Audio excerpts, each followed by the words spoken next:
Selamat pagi sahabat Tribuners yang kami hormati dan kami muliakan. Pagi hari ini Inspirasi Bisnis akan membahas tentang Market Mastery, Unveiling Effective Market Research Techniques ya. Sahabat Tribuners, bagaimana sebuah perusahaan, sebuah grup bisnis bisa meningkatkan penjualan, bahkan menjadi market leader atau menguasai pangsa pasar yang besar di kota, di provinsi maupun secara nasional maupun secara internasional. Tentunya ada tekniknya, sahabat Tribuners semuanya. Semuanya dimulai dari persiapan produk sampai market research. Nah, pagi hari ini kita akan membahas bagaimana peran, fungsi, dan support dari market research ini untuk mendukung sebuah perusahaan mengambil keputusan sehingga strategi dan taktik bisnis yang dilaksanakan dapat berjalan dengan efektif, dan finally penjualan dapat meningkat, market share dapat terjadi peningkatan, dan kepuasan pelanggan juga menjadi semakin meningkat. Hal ini tentunya sebuah perusahaan atau sebuah corporate ingin mengetahui sebenarnya apa yang dibutuhkan oleh pasar.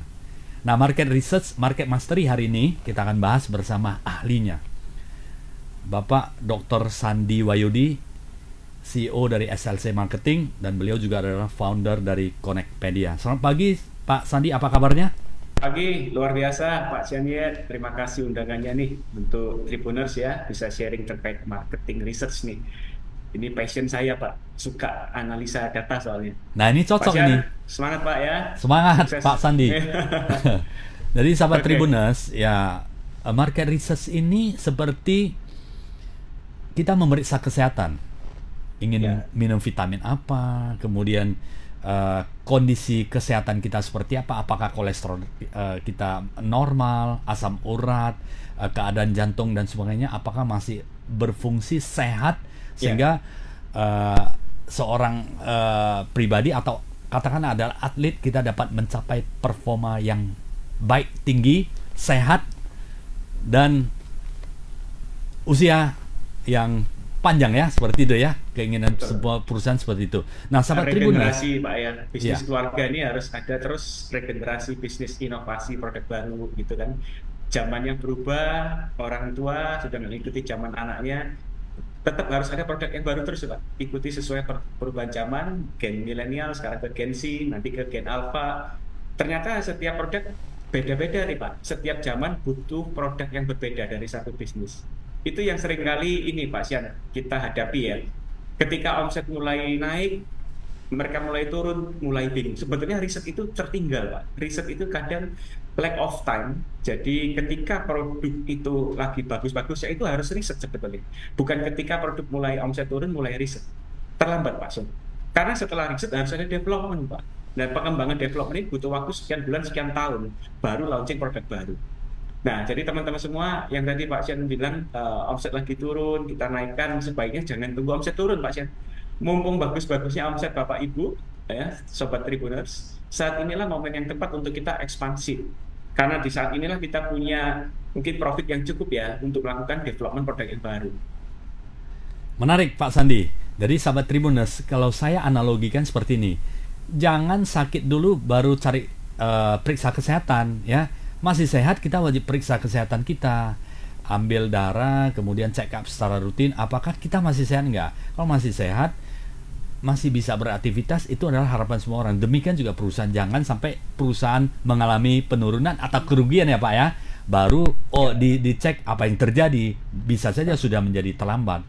Bahkan pada saat mencapai performa puncak itu sudah harus dilakukan oleh dengan market research ya Pak ya, supaya ditemukan produk apalagi untuk kedepannya bisa nyambung menyambung ya. Produk life cycle kan akan terjadi penurunan ya Pak setelah maturity ya.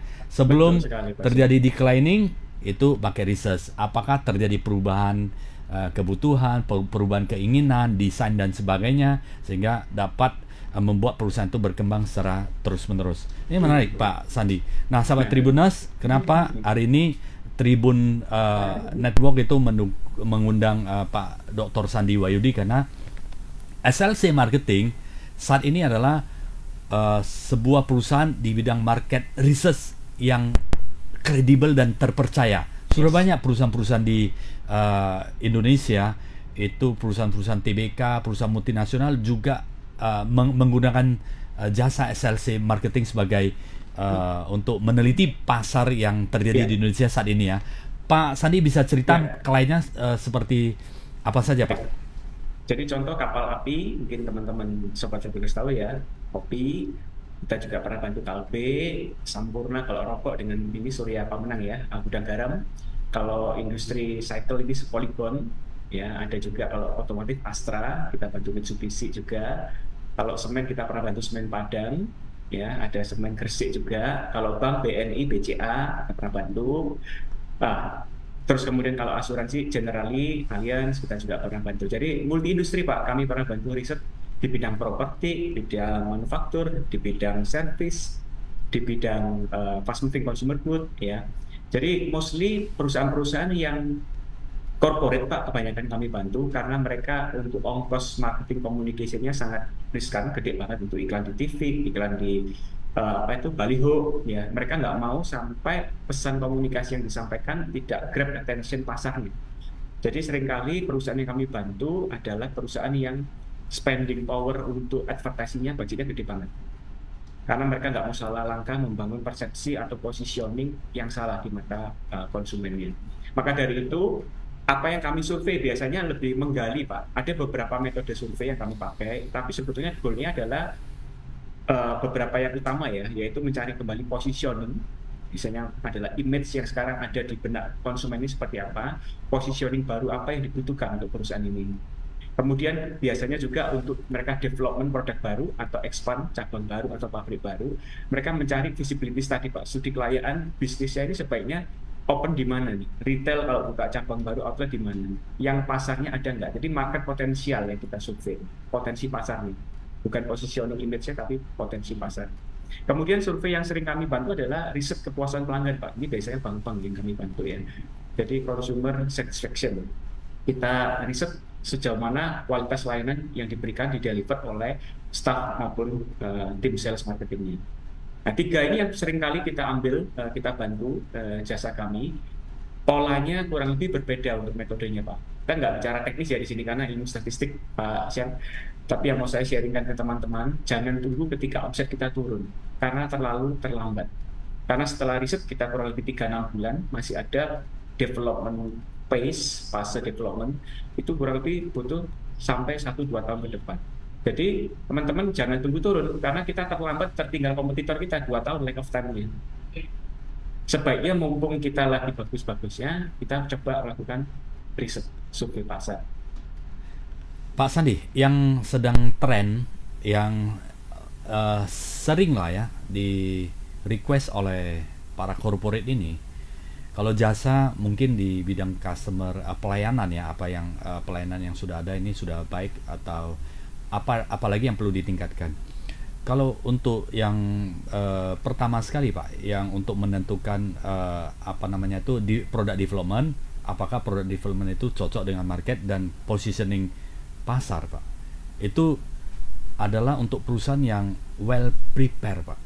Well prepare artinya awareness terhadap market research itu sudah ada. Jangan sampai biaya komunikasi product development itu menjadi sangat tinggi dan kemudian terjadi kesalahan, mau kembali lagi sesuai dengan kebutuhan customer, bisa saja dari segi waktu dan biaya sudah sangat terlambat Pak. Jadi untuk memulai market research ini bagaimana Pak? Apakah itu perusahaan baru atau perusahaan-perusahaan yang sudah lama tetapi ingin mencari posisi baru? Biasanya normally berapa percentage yang untuk posisi dan untuk product development Pak? Jadi kami sudah 150 lebih klien yang kami bantu ya Pak Sian untuk riset ini. Ada 2 tipikal klien. Klien yang untuk formalitas karena perusahaannya udah ISO. Di ISO memang ISO 9001/2015 disyaratkan adanya riset Pak setahun sekali supaya kondisi eksternal tetap bisa di capture oleh perusahaan ya Pak ya.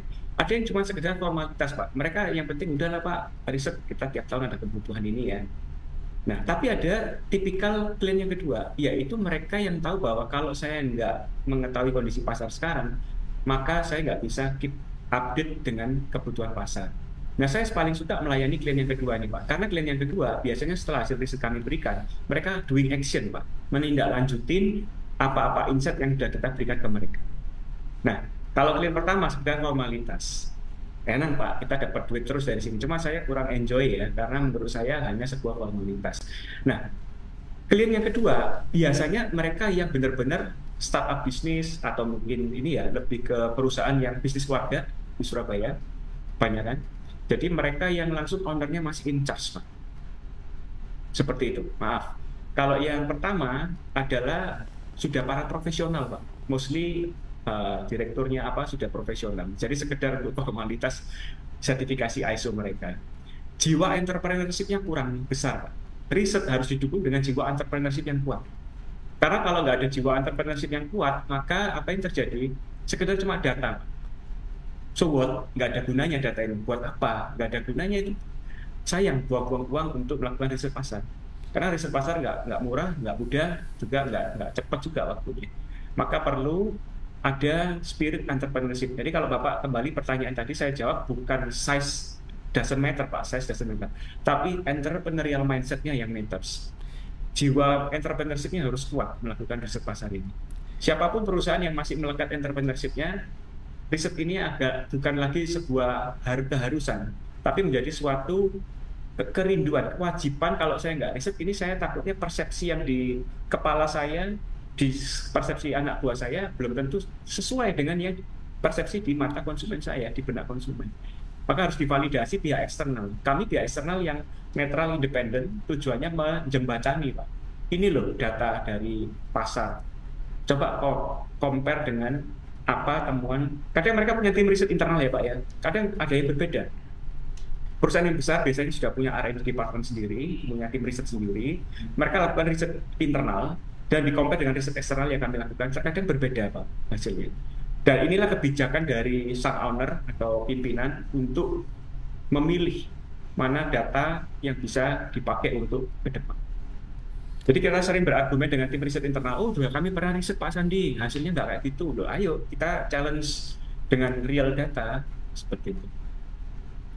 Menarik Pak, jadi ada yang formalitas untuk memenuhi penelitian atau research untuk memenuhi organisasi seperti ISO ya, ada yang memang digunakan untuk diaplikasikan untuk perkembangan perusahaan, tetapi harus ada jiwa wirausaha tinggi ya. Setelah dapat research itu ada sebuah kepuasan kalau kita menindaklanjuti hasil research itu, ada potensi pengembangan ke depannya seperti potensi pasar, potensi new product development dan sebagainya. Bahkan ada katakanlah bisa untuk mencegah hal-hal yang tidak diinginkan seperti penurunan volume penjualan, market size dan sebagainya. Pak, ini kan dari sisi peneliti, researcher itu tidak bisa intervensi apa yang diinginkan atau dijalankan atau tidak dijalankan oleh pemilik perusahaan atau BOD-nya dari perusahaan. Tetapi kedepannya bagaimana ini dampaknya terhadap industri?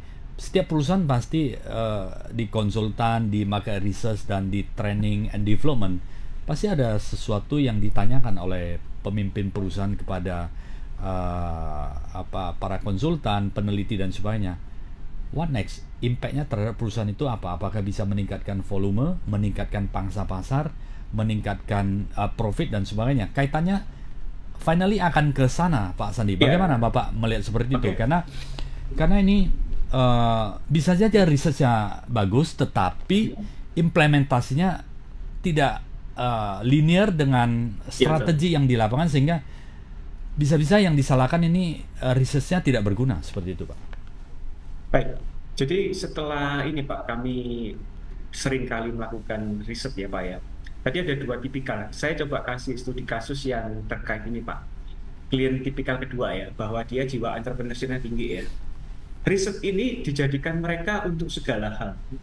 Pertama, biasanya dari segi yang pertama leadership mereka. Oh, ternyata saya memimpin tim saya kurang di sini nih. Kenapa kok sampai ke leadership segala? Karena mereka lihat bahwa targetnya terlalu kecil buat mereka. Peluang pasarnya masih gede. Saya kasih targetin marketing sales, saya terlalu kecil ini. Pangsa pasarnya besar. Jadi terbawa dari cara mereka memimpin selama ini terlalu nyaman buat karyawannya. Setelah kami berikan hasil di pasar, si owner biasanya langsung punya semangat baru untuk meningkatkan setting target omset marketing sales ini. Itu leadershipnya mulai jalan nih. Kemudian setelah target dinaikkan, maka ada reward insentif yang dibikin, Pak. Biasanya perubahan di sana. Strategi insentif komisi diperbaiki supaya tim sales marketing termotivasi mencapai target penjualan yang baru. Kenapa? Potensi pasarnya besar. Jadi ada relevansi antara hasil riset dengan bisnis impact-nya. Nah, tapi harus diterjemahkan dulu, Pak, sebelum ngomong masalah profit meningkat, omset meningkat, begitu, Pak. Itu kan result ya, hasil. Prosesnya harus benerin, yaitu leadership. Yang pertama, yang kedua adalah strateginya untuk reward insentif komisi buat marketing sales khususnya. Karena kalau nggak gitu, nggak termotivasi mereka. Menarik. Kemudian, iya, itu yang kedua. Satu lagi, Pak, yaitu terkait KPI, measurement, Ya. penilaian kerja. Setelah kami berikan pemaparan, maka ada perubahan KPI, perubahan OKR, KPI atau balance scorecard yang harus dilakukan oleh perusahaan itu, menyesuaikan diri kembali measurement tools-nya dengan data yang kita sajikan. Jadi mereka harus tune in lagi, Pak, indikator sukses indikatornya di perusahaan mereka. Seperti itu. Thank you, Pak. Menarik, Pak Sandi. Artinya ada research ini adalah sebagai data yang menjadi sebuah situasi, menerangkan sebuah situasi, pangsa pasar seperti apa, posisi pasar kita di mana, termasuk SWOT analisis ya, kekuatan kelemahan produk kita dibanding dengan produk yang sudah ada ya, Pak ya, sehingga mempermudah bagi perusahaan untuk mengambil keputusan seperti itu. Pernah nggak diketemukan, Pak Sandi, misalnya CEO atau owner ingin ekspansi, tetapi hasil research market size-nya tidak menarik? Pernah seperti itu? Sering, Pak. Dan bahkan setelah hasil riset mereka malah nggak jalan karena tahu pasarnya nggak terlalu gede. Sering kalau itu, Pak. Mereka berkata, untung saya keluarkan spend riset dulu, kalau nggak gitu saya invest puluhan ratusan miliar malah gagal. Mereka bersyukur, Pak, malah nggak melangkah masuk di bisnis itu. Banyakan kan pemilik atau CEO perusahaan kan menginginkan ini ada potensi produk yang bagus, pemikiran pasti akan mendapatkan market yang bagus. Tapi setelah di research ternyata potensinya tidak sebagus yang diterjemahkan tidak, atau yang dipikirkan. Ini sering terjadi supaya tidak over ekspansi atau over investasi yang menyebabkan kerugian. Betul. Itu ya bagaimana, Pak, untuk menilai seperti itu kira-kira lah, Pak, kira-kira. Karena kalau new product development ada yang produk ini belum digemari, tetapi untuk produk yang masa yang akan datang dia future product mungkin saat ini belum, atau saat ini sudah kadaluarsa. Misalnya semua orang sudah melihat YouTube, compact disc dan DVD itu sudah tidak, sangat jarang sekali, atau bahkan sudah tidak ada digunakan. Seperti itu, Pak. Ya, setiap pengusaha pasti punya intuisi, Pak. Ya, intuisinya bahwa kalau saya masuk di bisnis ini pasti saya sukses. Maka mereka perlu validasi, Pak. Intuisinya bisa jadi salah. Ketika kami kasih data, ternyata counter balance dengan intuisinya tidak sesuai, dan mereka menerima, juga bisa jadi mereka tetap melangkah kok. Ada beberapa setelah melangkah tetap sukses juga. Walaupun data kami nggak mendukung bahwa potensi pasarnya ada. Sebetulnya pasar ini hanya capture, kita sampling ya, Pak, mewakili seluruh populasi. Tapi sebetulnya kembali ke sosok owner ini tadi, dia risk-taker nggak, Pak, untuk melangkah. Sebenarnya kata kuncinya juga selain itu ada 3, Pak, cost, time, and manpower ya. Ketika cost-nya dia lihat bahwa masih oke, ya pasarnya walaupun nggak gede, tapi secara biaya investasi saya nggak terlalu resiko juga, saya akan tetap melangkah. It's okay. Itu pilihan mereka. Timing juga, Pak. Setelah cost, timingnya. Kalau dia merasa kalau saya tunda lagi 2-3 tahun lagi kelewat, saya nggak akan bisa dapatkan pasarnya karena saya harus menjadi pionir. Walaupun saya rugi, it's okay. Saya awareness sebagai pionir dulu. Walaupun timingnya belum tepat, tapi saya ingin menjadi sosok yang pertama. It's okay melangkah, Pak. Walaupun mereka masuk masih berdarah-darah sekian tahun. Sudah kami ingatkan. Ya, Jadi kembali ke pilihannya entrepreneurnya Pak untuk mengambil atau tidak solusi yang kita berikan. Kemudian ada juga manpower, kesiapan timnya juga ya Pak ya untuk melangkah menjalani apa yang diperintahkan ownernya.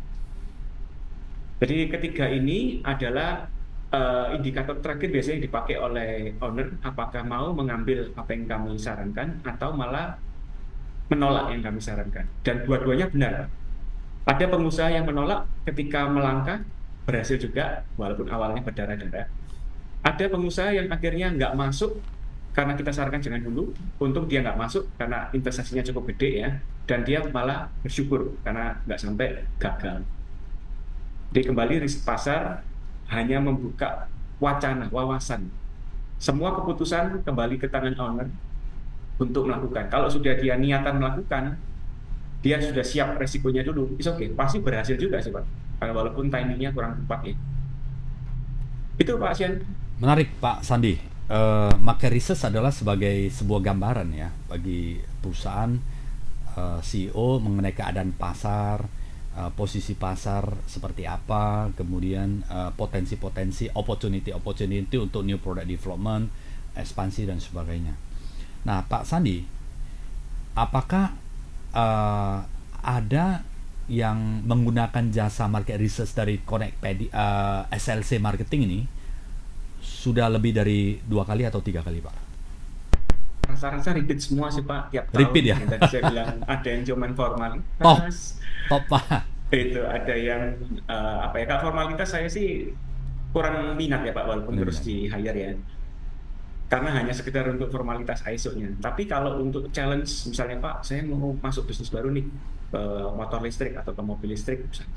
Atau saya mau masuk nih pasar Gensi Pak, saya mau bikin pabrik baru, mau invest mesin lagi untuk bikin produk baru untuk segmen Gensi.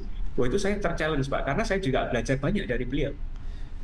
Berapa banyak Pak yang klien yang sekedar formalitas dengan yang tujuannya untuk mengembangkan perusahaan supaya jauh lebih produktif dan lebih efisiensi ke depannya?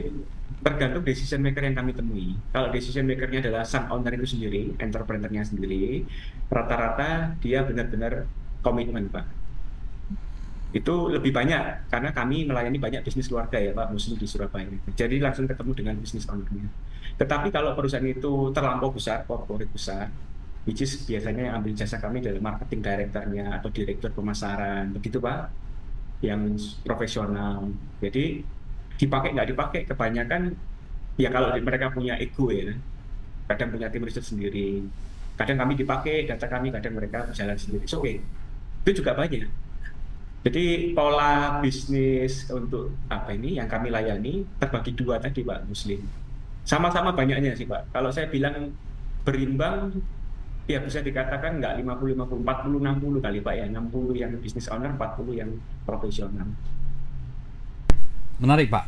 Pak Sandi, kalau kita cerita hasil dari market research ini yang sudah dalam bentuk laporan report yang sudah ada, apakah posisi pasar, market competitiveness sesuai dengan kebutuhan customer, kepuasan pelanggan, dan kemudian opportunity yang apa yang sudah ada. Nah, ini kan dalam sebuah bentuk laporan, Pak. Nah, dalam bentuk sebuah laporan tentunya akan dicocokkan dengan tujuan dan sasaran yang ingin dicapai oleh sebuah perusahaan. Kedepannya seperti apa? Current situasinya seperti ini, dia ingin mencapai seperti ini. Nah, untuk mencapai goals-nya ke depannya dengan kondisi sekarang saat ini kan butuh action plan, manpower, dan strategi maupun taktik, Pak. Apakah Bapak juga intervensi tim SLC Marketing ini intervensi di dalam operational untuk achievement goals-nya seperti itu? Baik, jadi kami pertama sudah sampaikan, kami kan riset analis data ya Pak ya. Ambil data collection, kita QC datanya, kita analisa, kita sajikan. Terakhir dalam bentuk rekomendasi aja sih Pak, secara global. Tetapi kadang klien ada yang minta, tolong Pak Sandi bikinkan marketing plan juga, strategi marketing plan untuk action plan dari menindaklanjuti riset. Itu biaya quotation terpisah dari kami. Kami juga bisa membantu untuk membuat strategi marketing plan-nya. tapi tidak include di dalam paket riset pasar yang mereka ambil, Pak. Terpisah ya Pak ya? Nah, terpisah quotation-nya, Pak. Nah, ada banyak juga perusahaan yang, udah Pak, yang penting data kami nanti internal akan diskusikan sendiri. Silakan juga. Jadi sifatnya opsional, nggak harus kami yang bantu bikinkan strategi marketing plan-nya. Tetapi kalau operasional, tidak Pak. Kami tidak masuk ke operasional. Karena mereka mostly sudah punya tim departemen sendiri, marketing sales, yang siap mengeksekusi strategi-strategi yang mereka bikin sendiri ataupun yang saran rekomendasikan. Jadi Ya. kami nggak masuk di operasional. Ya. Hanya memberikan rekomendasi, kemudian advice Pak. Sebaiknya kemana, plan apa seperti itu.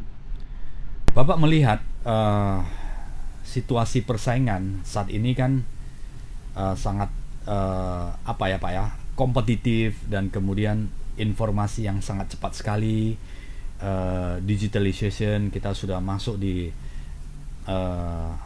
generative AI di mana informasi terkumpul sangat cepat sekali, dan kemudian new product development sangat pendek ya Pak ya, yang sebelumnya mungkin bisa 2-3 tahun, sekarang handphone berbagai produk bisa Maksimal 6 sampai 1 tahun Pak, 6 bulan 1 tahun. Saya nggak berani predik kalau dulu saya bisa berani 3 sampai 5 tahun Pak forecastingnya. Tapi kalau sekarang nggak berani kami. Maksimal di angka 1 tahun forecast untuk growth-nya, forecast untuk market potensialnya. 1 tahun ya Tarik Pak ya? dan maksimal 1 tahun. Oke. Terlalu volatile ya Pak. Terlalu Cepat volatile ya, karena dinamis. terlalu Iya, cepat situasi iya, perkembangan seperti itu ya. betul. Nah Pak, ini bagaimana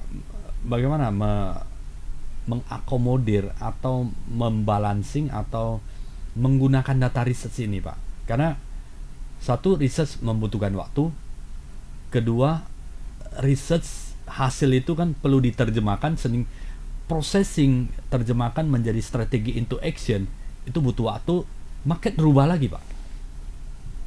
Ya. Maka dari itu Pak, saya tadi bilang, kalau kita risetnya lagi sudah drop, keterlambat Pak. Ya. Iya, itu Bapak udah jawab tadi kan. Jadi harus pada saat good condition itu research untuk antisipasi aja lah Pak ya. Untuk bikin life cycle yang baru.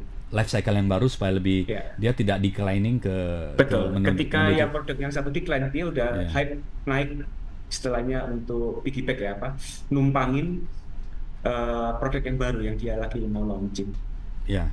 Mm-mm. Pak, kalau cerita tentang market research Pak, market research berapa lama, dan kemudian reportnya kira-kira seperti apa yang bisa diambil atau disajikan untuk Ya, CEO perusahaan, poin-poin apa saja yang mereka bisa mendapatkan poin-poin penting Pak?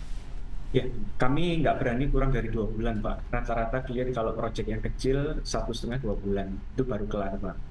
Kalau proyek yang panjang sampai 3 sampai 5 6 bulan seringnya seperti itu karena kompleks ya Pak ya yang kita riset. Tapi terkadang kami challenge klien, ini deadline kapan? Kalau mereka enggak 2 minggu lagi harus selesai Pak. Kami kadang nggak berani kita tolak Pak. Takutnya hasilnya nggak bagus, misleading, mereka bikin strategi salah, kita yang kena nanti nggak enak juga. Jadi saya sarankan kalau Bapak Ibu mau ambil riset, setidak-tidaknya waktu 3-6 bulan itu waktu yang paling oke untuk persiapan produk baru atau launching ekspansi bisnis baru gitu ya. Ya. Kalau untuk apa reportnya Pak, report market research itu kira-kira gambarannya seperti apa sehingga bisa memberikan informasi? Baik, kami akan sajikan beberapa data yang tentunya kuantitatif, ada yang kualitatif. Kami juga ada beberapa analisa, regresi linear, forecasting, modeling. Jadi kita beragam model statistik yang kita sajikan. Kemudian ada untuk beberapa analisa tambahan ya Pak, yang sifatnya cross variable. Kita bisa tahu cause and effect, variabel ini meningkatkan apa dan seterusnya, ya. Korelasi dan juga sering pakai. Nah, di situ tujuannya adalah kita sepakati nih. Pertama, riset itu mereka mau goalnya apa sih? Biasanya kami tanyakan. Oh, goalnya supaya tahu Pak, kami mau cari tahu positioning kita di mana. Oh, berarti variabel-variabel ini yang kita harus gali nih dalam kuesioner. Kita harus tuangkan dalam kuesioner ini. Jadi goalnya dulu harus jelas Pak Pasien. Baru kita turunkan ke variabelnya apa yang harus ditanyakan. Nah, nanti ke analisanya. Kalau sajian tabulasi data dalam bentuk PowerPoint aja sih Pak, presentasi ya. bukan terus panjang begitu, enggak. Kami akan presentasi ke klien langsung, ada diskusi tanya jawab. Jadi ada delivery hasil riset kami bukan sifatnya dibaca sendiri mandiri, Pak, tapi ada diskusi di balik itu. Berarti after Karena research itu mm, ada seperti ada ruang waktu lah untuk diskusi mengenai hasil research itu ya Pak ya? betul. Dan ada kadang klien memvalidasi, kadang mereka nggak bisa baca, Pak. Ini apa ini data-data statistik kami harus presentasi dan menjelaskan makna artinya ke mereka. Pak, untuk kota mana saja kah yang sudah menjadi daerah research Ya, dari yang Medan sampai sudah Manado, Pak. Medan sampai Manado? Manado, Papua, Jayapura masih belum, karena mereka kebanyakan klien kami belum terlalu lihat Papua itu cukup potensi ya untuk riset pasar. Ya. Jadi paling jauh ke timur Manado, Pak. Paling jauh Maluku, Maluku pernah Maluku. Maluku Kalau pernah ya? Papua Papua belum. belum ya? Kita harus Kalimantan yang sudah belum lah ya Pak harus ya? kuning. Karena Itu di sering tengah-tengah. banget.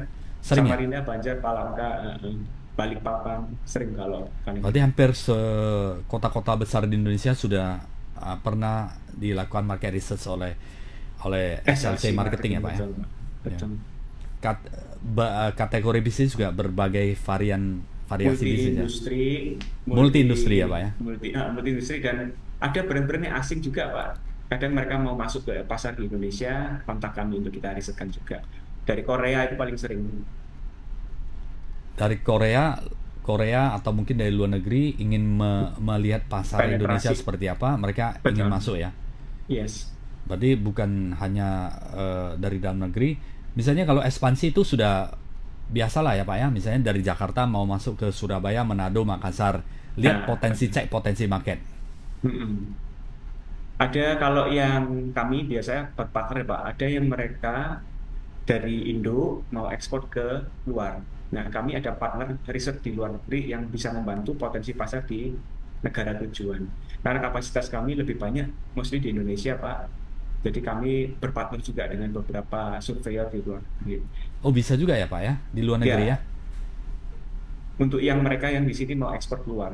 Oh, oke oke oke. Nah, Itu negara mana saja Pak yang di luar itu Pak? kebanyakan ke ini, Pak, UAE, United Emirates Arab Saudi itu, Oh Pak. oke oke. Dubai, Malaysia, Dubai. Malaysia, Singapura. Kalau Malaysia, Singapura hampir sama ya karakteristiknya. Kalau ini lintas negara ya produk-produk ini. Tapi kalau yang sudah luar benua ini agak agak berbeda sih, Pak, agak different. Oke, ya, menarik Pak. Iya, Luar biasa, maju terus Pak Sandi. iya. Cuman Ternyata, tidak sebanyak yang bisnis keluarga yang kami bantu di mostly di Surabaya, Jawa Timur. Ada kasus itu tapi nggak banyak untuk oke. yang riset di luar negeri. Dan kami Mayoritas berpartner bisnis biasanya. keluarga atau TBK Pak? Bisnis keluarga di Surabaya rata-rata sudah TBK semua, Pak. Udah TBK ya? Top, Iya, yang top, yang top. sudah besar ya. Karena bisnis keluarga kalau yang baru mulai mereka walaupun nggak TPK tapi mereka tahu riset pasar penting itu juga ada. Ya, ya, Cuman ya. budget budget riset itu kan juga nggak kecil ya, Pak. Ya. Hmm. Menarik Pak, menarik Pak. Jadi ya sahabat Tribuners, memang research ini adalah, kalau kita lihat, ini adalah sebuah keharusan bagi setiap perusahaan untuk uh, melihat posisi persaingan perusahaan, posisi pasar, dan kemudian apalagi yang bisa dikembangkan ke depannya supaya perusahaan menghindari market declining. Market tetap bagus dan terjadi pertumbuhan ke depannya, diharapkan seperti itu ya. Sebelum turun ya dipastikan dulu jangan sampai terjadi masalah seperti yang disarankan oleh Pak Sandi. Jangan sudah terjadi masalah baru research, bisa saja sudah terlambat karena bisa saja kompetisi sudah semakin ramai sehingga kita membutuhkan waktu yang dan biaya yang sangat tinggi pada akhirnya.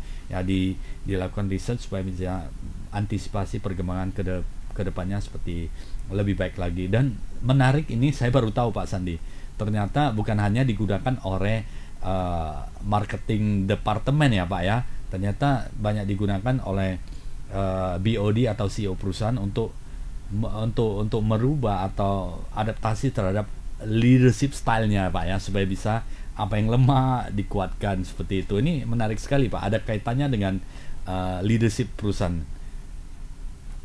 Nah, sahabat Tribuners, semoga apa yang ini menjadi gambaran atau wawasan bagi kita semua pentingnya market research bagi perusahaan, apalagi sebelum ekspansi ya Bapak Ibu ya, ekspansi ke sebuah wilayah atau daerah, sehingga bisa saja ini dilakukan research untuk antisipasi jangan sampai melangkah hal-hal yang salah, bisa kehilangan waktu dan biaya yang sangat tinggi sekali ke depannya seperti itu. Pak Sandi, Ini kalau ada quote menarik ini Pak Siani. mantap. People don't care how much you know, Nah, atau people don't care what product you sell ya, ya, until they know how much you care.